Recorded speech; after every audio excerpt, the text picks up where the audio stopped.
potential at a point capital A in space is given as 4 into 10 raised to the power 5 volt. तो इस question में आपको किसी particular point पर potential दिया हुआ है, वो है 4 into 10 raise to the power 5 volt. अब ये जो पोटेंशियल आपको दिया हुआ है, ये पोटेंशियल किसी चार्ज पार्टिकल के वजह से होगा। अदरवाइज अगर कोई भी चार्ज पार्टिकल अगर हम नहीं लेते तो ऑब्वियसली कोई भी पोटेंशियल सराउंडिंग में नहीं रहेगा। तो हमें यहां पे एक चार्ज पार्टिकल कंसीडर करना पड़ेगा। वो charge particle positive charge particle भी हो सकता है या फिर निगेटिव चार्ज पार्टिकल भी हो सकता है। मान लो कि अगर हम पॉजिटिव चार्ज पार्टिकल कंसीडर करते हैं तो इसके सराउंडिंग में इलेक्ट्रिक फील्ड रहेगा। सो बेसिकली इस चार्ज पार्टिकल की वजह से जो इलेक्ट्रिक फील्ड बनता है, ये इलेक्ट्रिक फील्ड का कुछ इन्फ्लुएंस होगा और ये इन्फ्लुएंस मान के चलते हैं कि कुछ इलेक्ट्रिक फील्ड का इन्फ्लुएंस कुछ ऐसा इसके सराउंडिंग में है। इधर साइड में पोटेंशियल ज्यादा हो सकता है और आगे बढ़ते हुए जाएगा तो पोटेंशियल होगा कम। सो यहां पे हम कोई एक पॉइंट कंसीडर कर लेते हैं जिस पॉइंट के ऊपर में ये चार्ज पार्टिकल के वजह से कुछ ना कुछ इस पॉइंट पर पोटेंशियल होगा।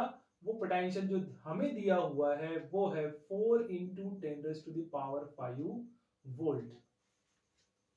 कुछ इतना पोटेंशियल इस पॉइंट के ऊपर में दिखा रहा है। इधर साइड में हो सकता है ज्यादा रहेगा, इधर साइड में हो सकता है ये पोटेंशियल कम रहेगा, लेकिन किसी पर्टिकुलर पॉइंट पर स्पेस में जो पोटेंशियल दिया हुआ है वो 4 इंटू 10⁵ वोल्ट है, जो कि इस चार्ज पार्टिकल की वजह से बनेगा।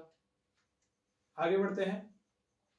Find the work done in bringing a charge of 3 microcoulomb from infinity to the point A. So ये जो पॉइंट है, ये पॉइंट हमने ए लिया है और हमें बोला गया है कि कोई तो भी इंफिनिटी, देखो यहां से ये चार्ज पार्टिकल आपने लिया और यहां से आप आगे जा रहे हो, आगे जा रहे हो, मतलब डिस्टेंस पकड़ लीजिए 0 1 2 3 4 5 6 करते करते ऐसा डिस्टेंस आगे बढ़ेगा। और कितना डिस्टेंस है ये अभी फिलहाल हमें पता ही नहीं, तो इसका मतलब हम लेके चलेंगे कि वो इंफिनिटी वाला डिस्टेंस है। तो यहां से पॉजिटिव चार्ज पार्टिकल से अगर मान के चलते हो तो यहां पे इंफिनिटी डिस्टेंस, ये कहीं बहुत दूर हो सकता है, वहां पे एक चार्ज पार्टिकल रखा हुआ है जिस चार्ज पार्टिकल के ऊपर में चार्ज है Q is equal to 3 microcoulomb. 3 microcoulomb इतना चार्ज वाला पार्टिकल आपको इंफिनिटी से इस पॉइंट ए की तरफ लाना है और जब आप उसको इंफिनिटी से यहां तक लेके आओगे तो ये कितना वर्क डन करता है वो आपको निकालना है।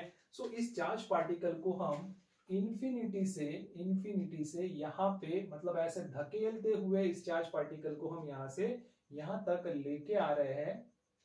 पॉइंट ए तक अगर हम इसको लेके आते हैं तो जब आपने इसको यहां से यहां तक लेके आए तो ये कितना वर्क डन करेगा, कितना वर्क करेगा, कितना काम किया जाएगा उस चार्ज पार्टिकल के ऊपर पे, ताकि उसको वहां से यहां तक हम लेके आ सके। वही वर्क डन हमें निकालना है। अब आपको एक चीज नोट करना है, इस चार्ज पार्टिकल की, इस पॉजिटिव चार्ज पार्टिकल की जो टेंडेंसी रहेगी, इस चार्ज पार्टिकल को धकेलने की टेंडेंसी रहेगी, इधर ही लेके जाने की टेंडेंसी रहेगी। इसलिए तो हमें क्या करना पड़ेगा, इसको इंफिनिटी से इतने डिस्टेंस पर कुछ फोर्स लगाते हुए तो लाना पड़ेगा, अदरवाइज ये तो इधर ही जाने की टेंडेंसी रखता है। इसीलिए हमने क्या किया, उस चार्ज पार्टिकल को इंफिनिटी से यहां तक लेके आ गए। क्या हम निगेटिव चार्ज पार्टिकल ले सकते हैं? तो हाँ, बिल्कुल हम निगेटिव चार्ज पार्टिकल भी ले सकते हैं। मान लो कि आपके पास में ये निगेटिव चार्ज पार्टिकल है, तो ऑब्वियसली निगेटिव चार्ज पार्टिकल भी सराउंडिंग में कुछ इलेक्ट्रिक फील्ड बताएगा और ये इलेक्ट्रिक फील्ड का जो टेंडेंसी रहेगा, डायरेक्शन जो रहेगा उसका इनवर्ड रहेगा। तो किसी भी चार्ज पार्टिकल को वो अपनी तरफ खींचने की कोशिश करेगा। तो इसका इलेक्ट्रिक फील्ड है सराउंडिंग में, मान के चलते हैं इलेक्ट्रिक फील्ड है तो ऑब्वियसली कुछ पोटेंशियल भी बताएगा। तो पोटेंशियल वही है, किसी पॉइंट के ऊपर में हम मान के चलते हैं जो पोटेंशियल दिया हुआ है वो potential V is equal to 4 into 10⁵ volt ही है। ऑब्वियसली पॉजिटिव चार्ज पार्टिकल की वजह से ही कुछ पोटेंशियल बनेगा, ऑब्वियसली नेगेटिव चार्ज पार्टिकल भी लिया तो भी कुछ पोटेंशियल जरूर बताएगा।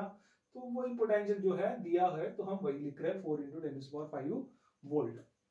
सो ऑब्वियसली इसका भी एक स्फीयर ऑफ इन्फ्लुएंस आप बोल सकते हैं इलेक्ट्रिक फील्ड का, कुछ ऐसा ऐसा इतना रहेगा। और यहां से 0 से 1 2 3 4 ऐसे करते करते आप आगे जाएंगे तो यहाँ पे जरूर आपको एक डिस्टेंस बताएगा, इन्फिनिटी वाला डिस्टेंस बताएगा। और उस इन्फिनिटी वाले डिस्टेंस पर हम पॉजिटिव चार्ज पार्टिकल कंसीडर कर रहे हैं जिसका चार्ज जो है 3 माइक्रो कूलम है। तो अगर आपको निगेटिव चार्ज पार्टिकल कंसीडर करना है तो आप वैसा भी कर सकते हैं, पॉजिटिव कंसीडर करना है तो वैसा भी कर सकते हैं। पॉजिटिव चार्ज पार्टिकल को हमेशा धकेलने की, अपने आप ही धकेलने की कोशिश करेगा, इसलिए हमें बहुत इन्फिनिटी से वहां पर कुछ फोर्स लगाते हुए उसको यहां तक लेके आना पड़ता है।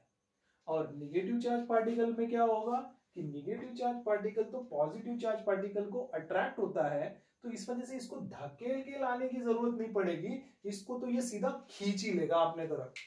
तो यहाँ पे जो है वो चार्ज पार्टिकल अपने आप ही यहाँ तक इन्फिनिटी से इस पॉइंट तक आ सकता है और वहां से भी यहाँ तक आता है, तो कितना वर्क डन कर रहा है वो आप निकाल सकते हो।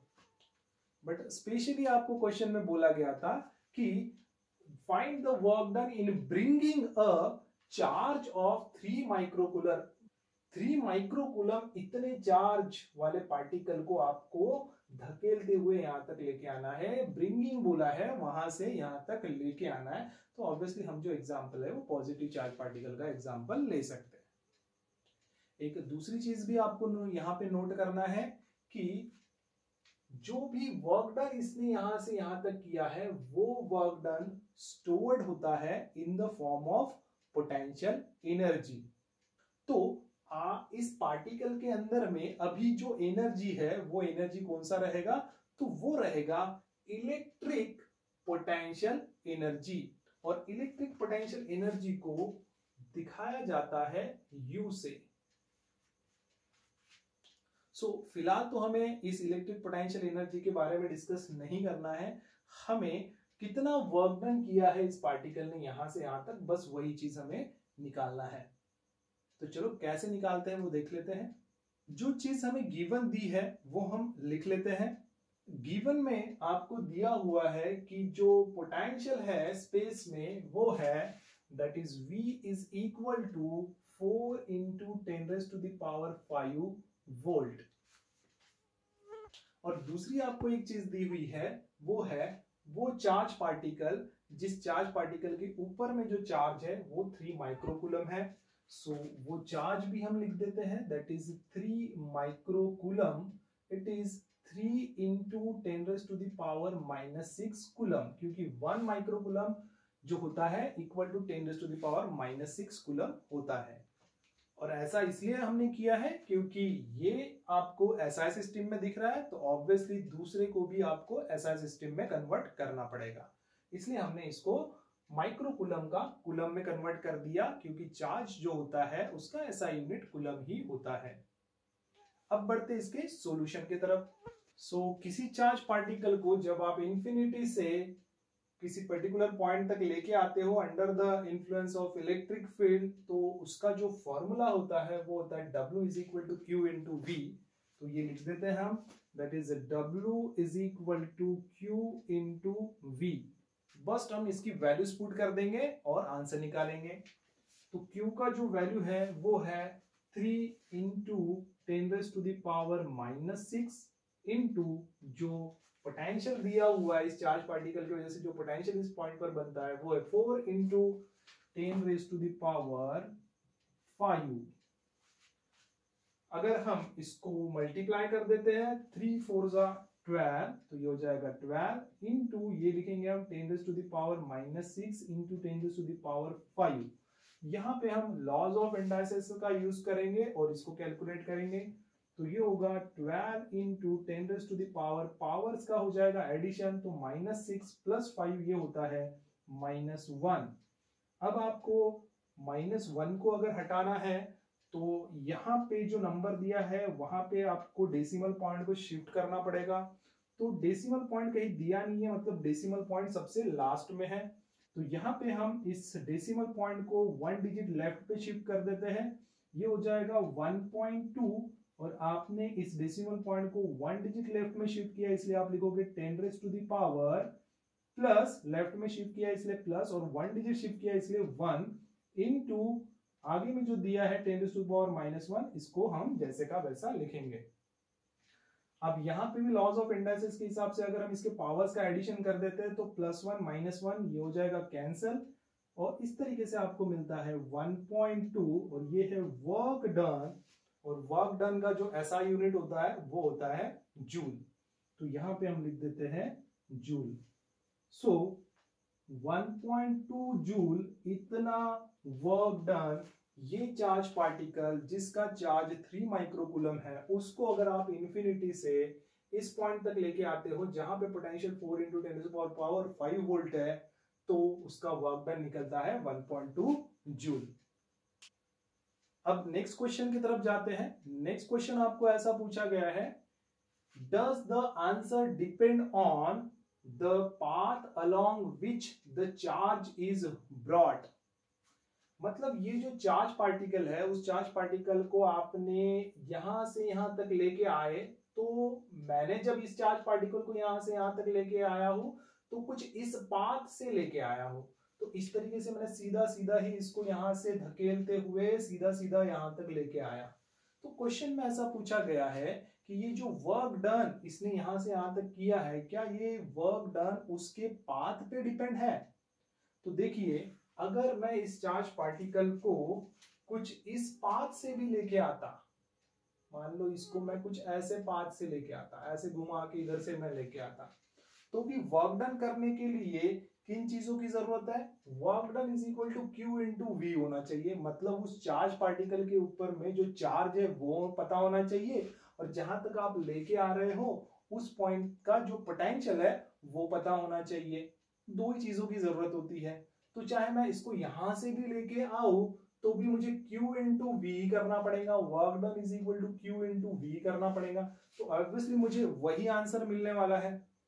अब इसी चार्ज पार्टिकल को मैं और कुछ मान लो ऐसे गोल घुमा के कुछ ऐसा करके इधर में लेके आता हूं उस पॉइंट की तरफ, कैसे भी लेके आओ, लेकिन मुझे वर्क डन जो करना है वो work done that is W is equal to Q × V ही करना पड़ेगा। चार्ज कितना है उस चार्ज पार्टिकल के ऊपर में और उस पॉइंट पर कितना पोटेंशियल है, बस वही की जरूरत है। तो इस वजह से मैं किसी भी पाथ से उसको लेके आऊं, लेकिन मुझे वर्क डन जो मिलने वाला है वो वही मिलने वाला है 1.2 जूल। इस वजह से मेरा सेकंड क्वेश्चन का आंसर ये हो जाएगा कि जो वर्क डन ये कर रहा है वो किसी पाथ के ऊपर में डिपेंड नहीं है, it is independent of the path. और आप ये भी बोल सकते हैं ये एक चार्ज पार्टिकल है, तो charge particle obviously electric field बताएगा, इलेक्ट्रोस्टैटिक फोर्स बताएगा, और इलेक्ट्रोस्टैटिक फोर्स एक कंजर्वेटिव नेचर का फोर्स होता है। और कंजर्वेटिव नेचर का जो फोर्स होता है वो पाथ पे डिपेंड नहीं करता। तो एक रीजन आप ये भी बता सकते हैं। सो आई होप स्टूडेंट्स आपको आज का ये जो न्यूमेरिकल है वो समझ में आया होगा। वीडियो अगर आपको समझ में आया है, आपको अच्छा लगे, तो प्लीज वीडियो को लाइक करना बिल्कुल ना भूलिए। इस चैनल को सब्सक्राइब करिए। आप अपने फ्रेंड के साथ में भी इस वीडियो को शेयर करिए ताकि उनको भी इसका इंफॉर्मेशन मिल सके। तो आज के लिए बस इतना ही, मिलते हैं नेक्स्ट वीडियो में। Thank you.